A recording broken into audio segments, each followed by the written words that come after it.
Folks, if your knowledge of DISC, high D's, I's, S's, and C's, the perfectionists, the Attila the Huns, the marketers, the team players, if that has helped you become more effective at work, you'll want to seriously consider coming to our Effective Communications Conference.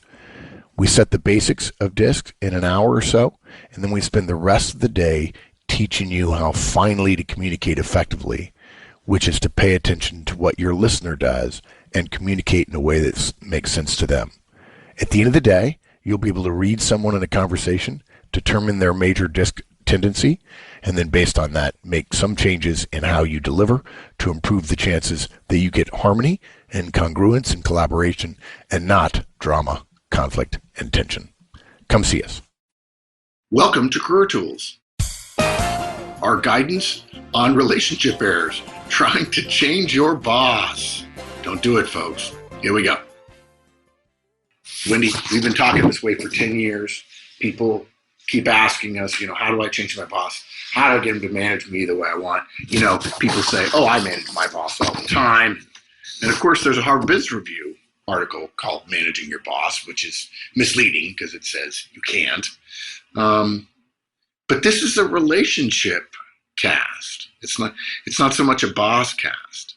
Yeah, it applies to lots of people in that you can't change other people, which will be our first point in a minute. But it applies particularly to bosses because the consequences are so different. Dire. Between trying to change your boss and trying to change someone else.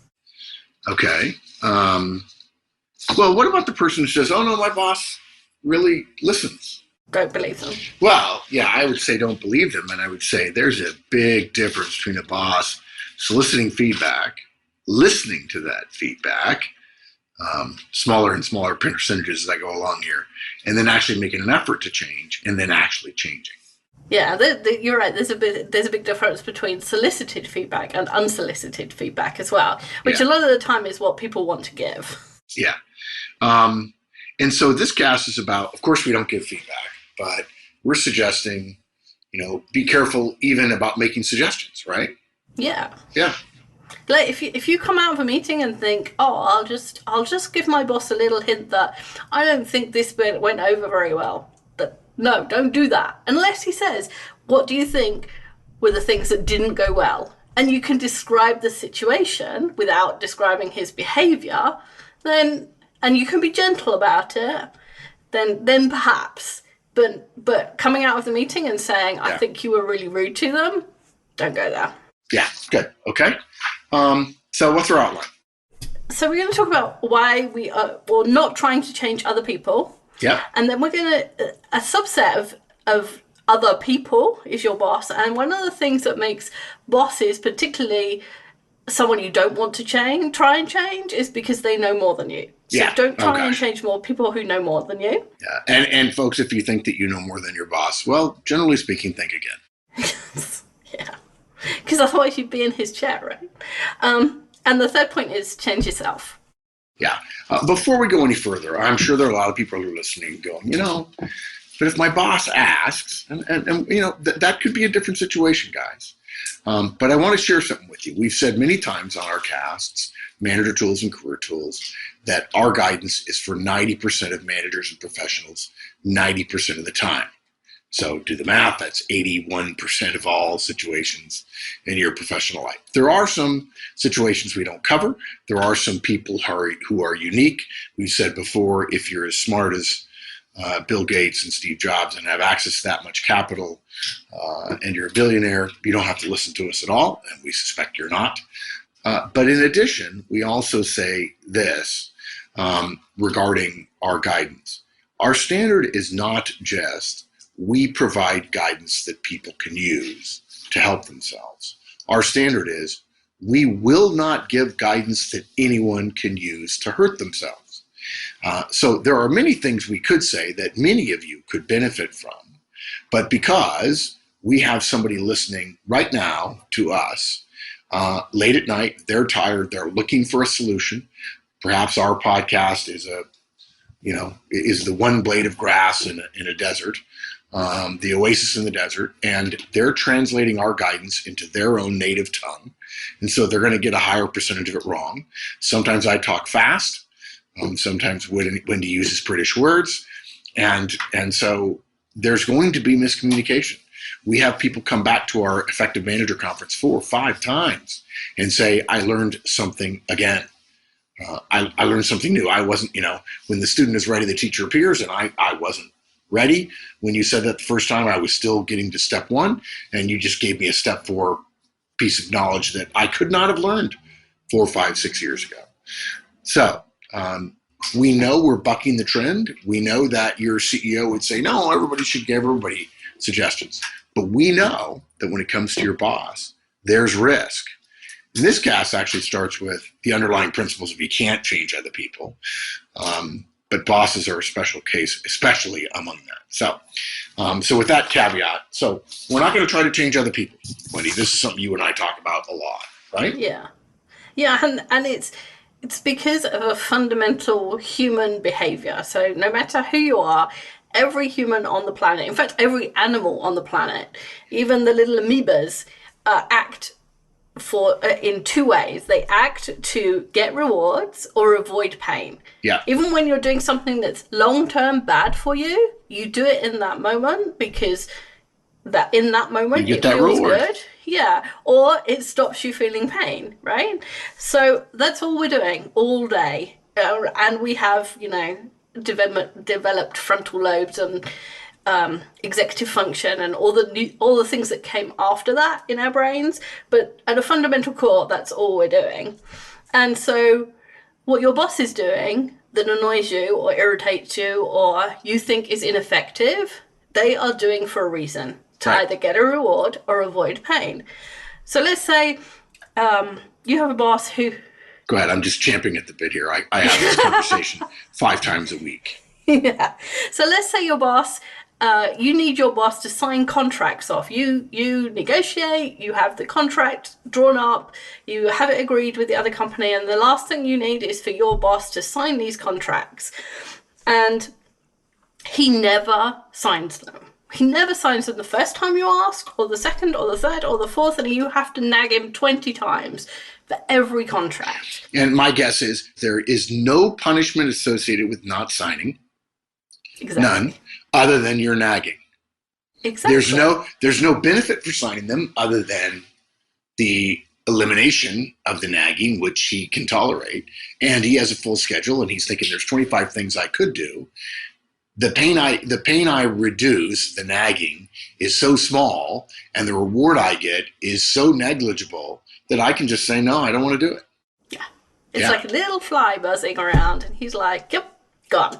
And the pain is all on you as the direct. The customers are calling you and saying, where's the contract? They're saying to you, where is it? I'm waiting. Why are we having to wait so long? Why can't you get your boss to sign it? Your boss isn't feeling any of that pain. All he has is that 10-second moment when you say, please, will you sign this? And he said, yeah, I'll do it later on. Yeah, and this goes to the larger piece as well, that if you don't understand why someone's doing something, they're not doing it because it's wrong to them. Mm-hmm. If you can't understand it, it's your fault. Your lack of understanding is your fault. Nobody intentionally does wrong things. It is unlikely in most cases, not all, but in most cases, that you have some knowledge about the rewards and punishments that are being visited on your boss that he or she is unaware of. Now, admittedly, if he's ticking you off to the point where you would quit and you would only walk in at the last minute and quit, certainly, of course, then him putting you to the boiling point, he may be unaware of that punishment. But he probably assumes that away, or she assumes that away in the short term. The point is, if you want to change somebody, it's probably because what they're doing doesn't make sense to you, you think it's ineffective, and because you don't have the rule power over your boss, and because you've probably never done her job, you don't know the rewards and punishments they're dealing with, which is one of the reasons why the vast majority of the time somebody slips and gives their boss direct, unvarnished feedback, even if they do it politely and say, when you do this thing you're doing, it's not helpful to me. Bosses immediately get defensive in the minds of the direct. Yeah, Is my job to make you happy? Yeah. Well, no. and they also say, well, you don't understand my job. Yeah. You don't know this, and this. Now, many bosses say that because it's true. Because, hey, look, I gotta tell you, this happened and you don't know about it, but because of that, I can't do this. I'm sorry, I can't. And I would prefer not to say it, but now that you've asked, cat's out of the bag, I'll tell you, I can't do it. The vast majority of bosses actually, when they say, well, you don't understand, are just being defensive and thin-skinned. Regardless, they know they have role power, and you trying to change somebody because what they're doing is harmful to you, they're probably to some degree unaware of it. Not that you might not should tell them in some situations, but as a general rule, you're not going to change anybody else, and what they're doing makes sense to them. Yeah. So if you think about all of the things that you've done or you have done consistently, and people have consistently told you not to do it or told you to do it quicker. Perhaps like expenses is often one of these things that people just go, oh yeah, I'm not going to do that. Oh, it'll take too long and I'm too busy and I'm far more important. They have all these justifications for not doing expenses. And, somebody comes along fairly regularly and says, please will you do your expenses? And there's a consequence in 3 months, you won't get that money back. And 3 months feels like such a long time. And so you don't do them because the consequence right now is nothing. And in those kind of circumstances, does someone speaking to you make any difference? Even if they threaten you with, oh, you're not going to get that money back, you just go, oh, it's $300, I don't care. Because you don't want to have someone interrupt your reward mechanism. Yeah. I would even say there's a line in the show notes. Those of you who are licensees, I would encourage you to download them and read them. They're part of your license. It says, your boss hears your pain, but he doesn't feel it. So he continues to do what's rewarding to him. Your pain is not necessarily your boss's pain, right? Exactly. And even if you think you can visit that pain on him, it's still not the same to someone else. The way you feel pain and the way somebody else does are completely different. Some people can leave stuff and they have a deadline, and deadlines are just, they're just arbitrary dates. Who cares? And other people are like, if I don't get that on the deadline, I will be mortified. It's this, right. It's a different. Some people feel pain and some people don't. So if you try and visit your pain on your boss, you just get nowhere. Yeah. And look, if you try to break this cycle of, I'm not feeling any pain right now. And so it may be pain, but maybe it'll be beneficial for me to do it tomorrow. If you try to convince your boss with feedback, it's not going to work. You blow stuff off. People have spoken to you about it. You've got habits that aren't great, and you continue to do it. When somebody speaks to you about it, does it make you want to do it any more or any less? Only when the pain becomes great enough for you, within your understanding, are you going to think about changing that thing? If you're gaining weight, only when your pants don't fit, as opposed to, oh, you know what? Pretty soon my pants aren't going to fit, so I need to start eating less and not enjoy the meals as much, and not eat as many bone-in ribeyes, medium rare when I'm traveling, and so on. But boy, if I feel pain like my pants won't fit, well, okay, that's different. Yeah, and the other thing about this is, I assume you're going to say something here about how much influence your boss has over one's career, right? Yeah, exactly. So you've got this irritation, this, he won't sign these things when I want him to.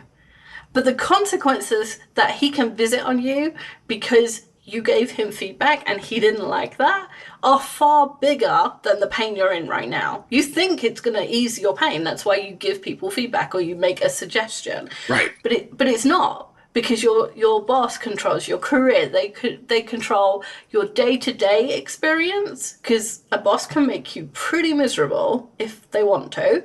There's always really naff jobs that nobody wants to do, and all of a sudden you'd end up doing all of them. Or they can go as far as ruining your long-term career by firing you and not giving you a reference. Or they don't even have to really ruin your long term with something that significant. They simply underinvest in you, undercommunicate with you, freeze you out on things. They don't have to they don't have to chop your head off. They simply have to not feed and water you. And suddenly, the boss can't get everybody promoted. Boss can't get everybody what they want. And she picks two people and you're not one of them. Exactly. That gets extra attention and her nod for promotion or for the right project or what have you. Yeah. Yeah, and if you're still struggling with this is the picture I have in my mind. If you imagine a little 5-year-old, 6-year-old going up to their parents and saying, "I want to give you some feedback on your parenting technique." What does every parent say? It's like kids saying, "This shouldn't be my bedtime," and every parent goes, "Well, I get to decide that, and yes, it is your bedtime." Yeah, and I'll tell you something else, guys. You'll hear a lot of people say, "Of course, people should be open to this," and that's true, and they should. But you know what? Should is almost always a bad word. But what happens is people think bosses should be open to it, and then the guidance they give is too directs in the form of, you now, because bosses should be open to it, you now should talk to your boss. But that's conflating two different things: the boss being open to it and the direct giving it, which are two completely different things. What's more, I got to tell you, I say it this way all the time. Think about it. You're probably thinking right now, if you're a manager, I'd like to know from my directs, things I can do better. Sure. And if you're that person, you're probably asking. And you're asking in a way repeatedly. And in fact, we have a cast for that called How to Get Feedback from Your Directs, even though it's really poorly named cast, because directs don't give feedback to their boss. Feedback is for subordinates. On the other hand, the vast majority of bosses don't do that. And that's a good indication that they're probably not open to it. More importantly, the nail in the coffin here is if your direct said to one of their directs, said to one of their peers, "Oh yeah, I'm managing him. Oh, I tell him what he needs to do," and then he does it. You would say, even if I'm open to what this person suggests, my job is probably such that I won't be implementing all the things that they're doing. So there are some situations where your boss might be that person, but as a general rule, your first thought ought to be, don't make suggestions unless there's a concerted effort, simply because it's unlikely you're going to change someone else, let alone someone who has more role power than you. And by the way, guys, this is not a cynical piece of guidance. This is realism. Manager tools and career tools, we are optimists. We love people to be successful. We know it's hard. We think optimism makes hard work a little bit more tolerable, seeing the fruit at the end of the limb rather than just worrying about the risk of climbing out on the limb to get the fruit.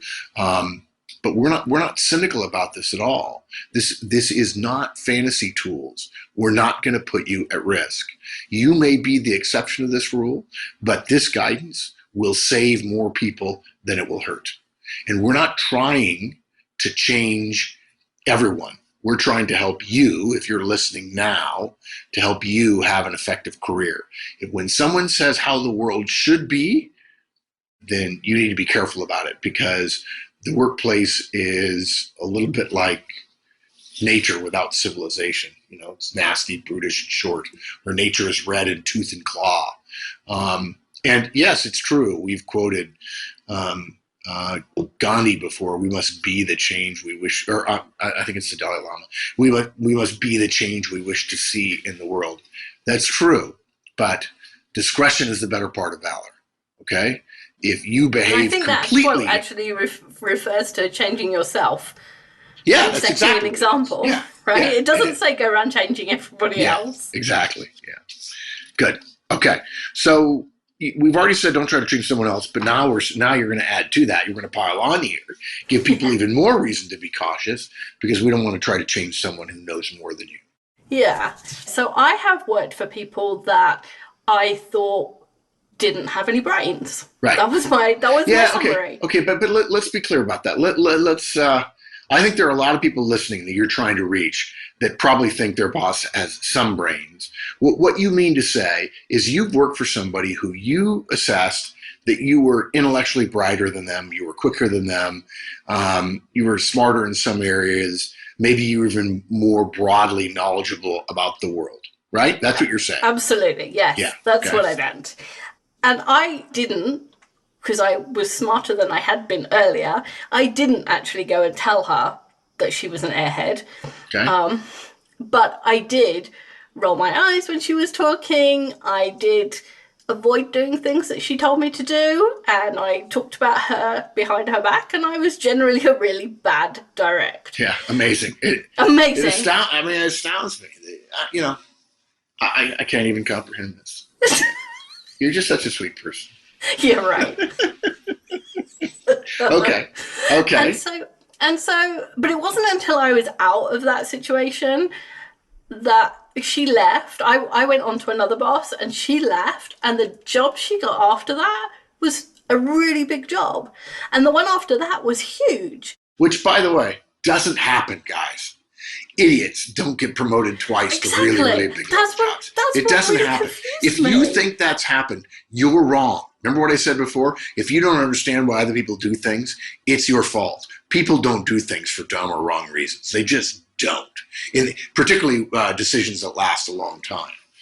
They may drive too fast or something like that, but people don't do things strategically that they believe are dumb. It's just rare. Or if it happened, they make a movie out of it because it's interesting and dramatic and conflict and tension filled. And there I was. So I was thinking that it took me like 3 months of thinking, how did she get those jobs? Like, she was an airhead. She never remembered anything I told her. She asked 20 times the process, and she should have understood it the second time, let alone the 20th. Like, how did she get this job? And one day it just sort of came to me that there was something she knew how to do that I didn't know. Because if I known that, I would have got those jobs. Yep. Right? Yeah, and absolutely. That's the only reason your boss is your boss is because they know stuff you don't know. Yeah, and here's the issue. Okay, guys, notice what our guidance is. Don't try to change people who know more than you. You may be smarter. You may be cuter and younger and quicker and hipper and cooler and cleverer and more knowledgeable in the right things in the future of the company.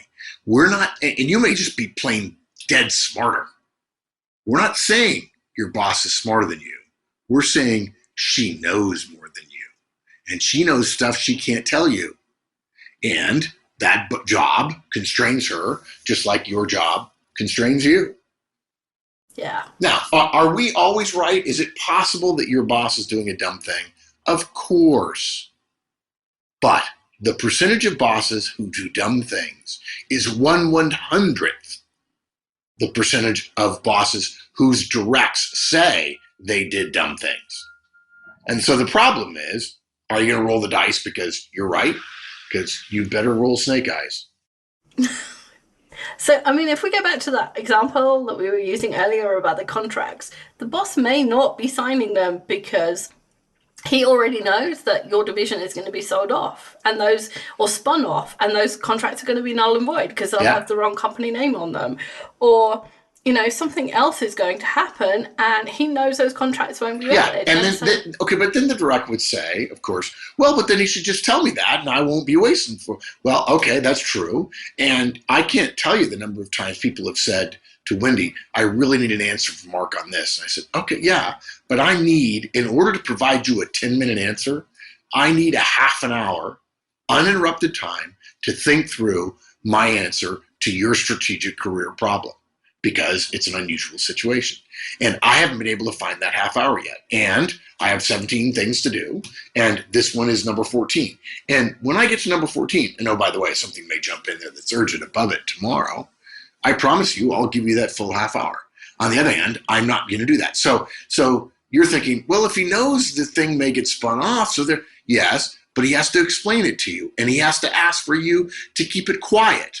Because nobody else knows. And so he'd prefer not to run the risk of some confidentiality breach that could get out to the papers now, thanks to social media and even before social media, just stupid people telling the wrong people about stuff. And so he chooses to deal with the annoyance. And he goes home and he probably tells his wife, gosh, I tell my wife, gee, when you still bugging me? And I'm putting her off. And no wonder your wife doesn't like me. And silly, don't say that. And then later I could go to you and say, look, I'm really sorry. I couldn't tell you. I mean, I could have told you, but then you would have had knowledge that would have put you a little bit at risk. I said I'd keep it quiet. And I probably should have said to you, stop nagging me about them. I will get to them. On the other hand, I know you're trying to do your job. But trying to change me? No. No. Yeah, and you can't tell whether they're doing some pain avoidant self-justification exercise or whether there is something actually they can't tell you. You can't tell that from the outside. And if you ever say about another person's behavior, the only reason they would do that is because of this, you're just wrong about that. Because you don't know their inner life. And usually the only reason they're doing it is to stymie you, which is ludicrous. People don't do things that way. They do, but not in the main. Not in the majority, not the vast majority of times. The center of everybody's world is themselves. That's right. Heliocentric, as they say. Yeah. And look, you don't know why your boss is acting the way she is. It might be a good reason, and she knows it, and you don't. Or it might just be laziness or self-justification, which they will never reveal to you. No. Because people think their motivations should be justifiable. But giving feedback, bad for you. So, and then the last point you said is about changing yourself. Yeah, you did. Like we've convinced you that changing other people is really hard, and probably impossible and not worth doing because the risk is so great. Let me interrupt there real quick because I know some people are listening right now saying, whoa, what about the manager tools feedback model? If I'm a manager, I'm listening to career tools too, but a manager tools, it says, hey, can you do that differently? So I'm going to try to change my directs. No, you're not. You're providing the directs some guidance about their behavior and an outcome they may or may not be aware of, and you're asking them to change themselves. It's about their future behavior, not about how you feel, not about what you want, but about what you recommend they consider doing in the future. It's that person's responsibility to change. It's the manager's responsibility to point out the failure or the weakness or the mistake, and it's the direct's responsibility to make the change. So in order to help you understand how you would change yourself, we've got a bunch of examples, and hopefully one of them resonates with everybody so that they understand. So you have a high I boss probably who goes to meetings, never has the right paperwork. Not prepared. Yeah. Yeah. It's completely excruciatingly embarrassing when you go to a meeting with him because he just makes everyone look bad by not having the right paperwork. Clearly, he's not bothered by it, by the way. So he's not in any pain. That's why he's not changing. So one thing you could do as a direct is make a packet of information for him and give it to him as he walks in the office, in the conference room before the meeting. Right. Yeah, because he can't lose it between the door and the desk. He could, but you'd have to be good. And you mark the papers really clearly and really consistently over a number of meetings so that he knows what he's getting. Or if you think he could lose it between the desk, between the door and the seat, hold on to him and hand them to him one at a time, right? Yeah, exactly. Yeah. And just pass it to him. You don't see CEOs with a big pile of paper in front of them. You see the CEO comes in completely unencumbered, and beside him is his assistant who will pass him the right papers at the right time. Yeah. There's nothing demeaning about it. Yeah, in fact, I could just see a buddy says to you, I can't believe that. You got to hand your boss stuff? No, man, let me tell you something. My boss is a genius. He's totally scattered. If I do this little thing for him, he's useful even more. I'm happy to do it. Yeah, it's all about what you take in your head. Yeah, the story you tell yourself about what you're doing, right? Yeah. Okay, so what about, let's just another one. Your boss starts meetings late or doesn't get there, doesn't start them. Doesn't start. So start the meeting, right? If you and your team, or the rest of your peers are in a meeting, or you and some people from another division are in the meeting, you should have an idea of what the agenda is and what you're supposed to be discussing. So take some initiative and start the meeting. He'll come in and take over or not, because you've just shown yourself to be able to run a meeting. And the only time you should really leave is if you have no clue at all. If you have an idea, if you have the title that, it's about next year's announcement ceremony for, the stock price or something. Okay, well, you kind of know what happened last time, and you kind of know what could have been improved. So start that list and come up with some ideas, and don't waste the time, right? Yeah, there are two things that when I tell people just start the meeting, people have all these reasons for you can't do it, and one of them is, what if the boss is first thing on the agenda? Well, skip that item on the agenda. Say, hey, look, the boss isn't here for these two. Let's go to Terry's report on X. Let's go right to that, okay? Or the other thing you can do is you could sit around and wait and complain, or you could work, or after 20 minutes you could leave. And when your boss says, where were you? Says, look, I stayed for 20 minutes. I have a bunch of stuff to do today. I came back to my desk, and I'm happy to come back in, but I wasn't getting anything done, or I had all my paperwork at my desk, and so I didn't want to bring 17 piles of paper into the meeting. This is, lemons into lemonade, but we're trying to give you options getting away from, I'm going to get my boss to start meetings on time. Because it's not going to happen. Right. I like this one. My boss doesn't ever answer my emails or phone calls or texts. It's usually one or the other. As you say, you like this one. You say, I don't answer your emails? No, phone calls or texts? Not. I just think the answer is so obvious. I see this question a lot on different forums and things that I go to see what's happening in the career world. And I see it and I just think, yeah, come on. What? but maybe it's just because I've seen it so often, I've thought about the answer that, if your boss doesn't answer your emails, stop emailing. Yeah. Now, of course, there's an answer here. The answer you get from some people is, he's in another state, so all we can do is email. Well, actually, you could call. Yes. But the embarrassment of people finding out that you're using the wrong communication technology to talk to your boss. He's a high I and he doesn't like email. She's a high C and she doesn't like talking on the phone, is so great that people say, well, you don't understand. That won't work because of this, and this. And, of course, now they're changing the question. So yeah, of course. So if your boss or someone else, it doesn't matter who it is, isn't responding to your communication method, think about how they communicate with you. That's how they like to communicate, and do that. Yeah. I think about a direct who worked for Mike or a direct who worked for me. If somebody worked for Mike and then came over to work for me, Maggie's a good example, a corporate salesperson. Maggie used to work for Mike. Mike is a reader. I'm a listener. If you want Mike to make a decision, you send something in advance the night before. He reads through the emails and the attachments, and you go in and talk to him the next day. No problem. If you just try to stop into Mike's office and say, hey, can I chat with you for just a minute? I want to get some high-level ideas. He's like, yeah, okay, but he's in neutral immediately because he doesn't have enough data, and he'll completely stonewall you until you send him the data. Okay, well, if you send me this data the night before, I'm like, well, yeah, I'm not reading it. I got tons of other stuff to do. I'm not doing it. And so if Maggie did what she used to do, in fact, when she first worked for me, coming over from Mike, she did. She would send me stuff. She said, hey, boss, did you get the stuff that I sent? I said, yep. What'd you think? And then I say, I didn't read it. And she said, why not? She said, why not? Because I'm not Mike. If you want my approval on something, you need to spend 5 minutes talking to me about it. I get to ask questions real time. I'll probably learn enough to say yay or nay, and then I'll go back in the next 24 hours and review your stuff. But if, in fact, I was going to say no, I'm not going to review your stuff in advance in order to say no.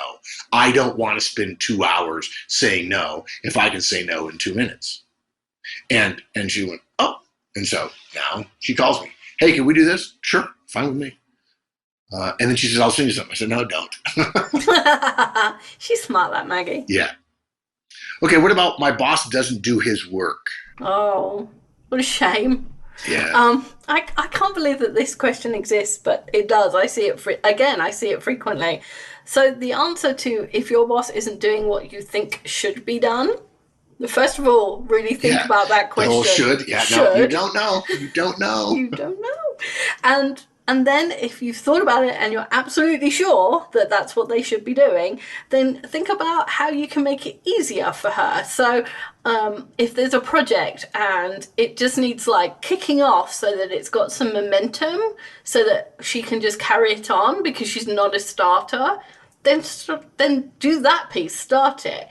Or break it down into really small pieces and just like book some time on her calendar and sit with her while she does that piece and answer all her questions, and don't let her get distracted by the phone. Well, you've done this with me. I am required to write a lot of stuff, content, or put things in a certain tone of voice, because so all of our content is written before it is spoken. And of course, we have other content that's just written. And you would say, "How do you write something?" Well, people don't understand how hard it is to write. They just don't understand. I mean, you and I like to joke that the best part of writing is stopping writing. It's like writing is like getting beaten over the head with a steel pot. It's great when it ends.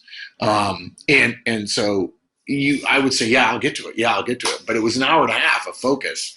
And if it was late in the day and I didn't have the decision drive to do it, I wouldn't do it. And so then you started coming by the house and sitting down and saying, "I'm going to ask you a question and you're going to talk and I'm going to pay for somebody to transcribe it."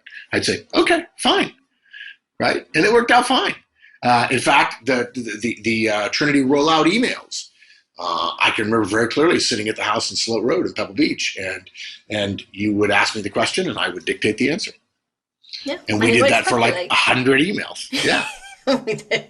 And another thing that I found works is I send you a draft and you edit it. Yeah. Oh, and sometimes you go, "Yeah, it's not worth it. Just send it out. It's close enough." Yeah. And the issue is not the issue is she would at least have my input on a draft as opposed to nothing at all. Yeah. Mm-hmm. And that's me not doing my work. And she just realized, I'll just draft something. And maybe it'll be close. Maybe it'll be terrible, but maybe I'll get the thing done, and then his work will have gotten done. You're there to help your boss. You're not there for self-actualization. It's not about you. Your role in the organization is to move the organization forward, and in that, if you're at the bottom, your job is to keep supporting the layers above you. You don't work independently of your boss. Your job is to be a team and to support him in supporting the layers above him. Yeah. And then I think we do need to say one more thing. There are times when you do get to say no to your boss, right? If your boss is harassing you, if he or she is making unethical or unreasonable requests, which probably aren't yours to decide relative to workload, but anything that makes you uncomfortable, then you do get to stand up and say, "No, I need to tell you can't do that." And if you don't feel like you're being heard, hopefully you have an HR partner that you can talk to. Or if you don't know what to do and you're completely helpless, send us a mail and we'll try to help you come up with the most politically palatable path to get you to a better situation. Yeah. And the other choice you always have is something is really, really irritating to you and you can't stand it for another moment, you can leave. But let's agree that ethical leaving is actually a 3-step process. Build your network, the most important podcast Career Tools will ever do, and then do your search. Don't pull the trigger. Decide, okay, I can't tolerate this. It's not fair for me. It's not fair for my family. Mark and Wendy are wrong on this one. It's in the 1% of things that I need to tell him, but I fear I'll lose my job. So dot your I's, cross your T's, trust in God, but keep your powder dry. Get your resume together. Keep your network strong, and then get another job, and then decide what you're going to do. Yeah, they don't lock the doors and make you stay there, which some people seem to forget. They mentally think they're trapped. You know what? I don't think anybody would say they're trapped. I think the behavior is equivalent to feeling trapped, right? Yeah. And the reason is because the barrier to exit is so high because you have to go find another job. But guys, if you went through the fear and loathing of having to find a job when you didn't have one, and you were scared, and you were worried about what your spouse would think, and you're worried about the quality of your kids' lives and so on, we respect that. We understand it. And it's completely different doing the search while you're gainfully employed. It's completely different saying, I'm going to take 6 months. I'm going to open myself up to the universe of possibilities. I'm going to be a positive, opportunistic person. I'm going to be optimistic about things, and I'm going to put my ducks in a row. And then what I'm seeking, what the universe is trying to give me, I'm seeking. What I'm seeking is seeking me as well. And karma will work its way into your life in a good way. And then you can ethically resign. And maybe that would have been the perfect job if you didn't work for your unethical boss. Unfortunately, though, you're not going to change him or her. And so you may have to make a change. And that's okay. It happens. It is.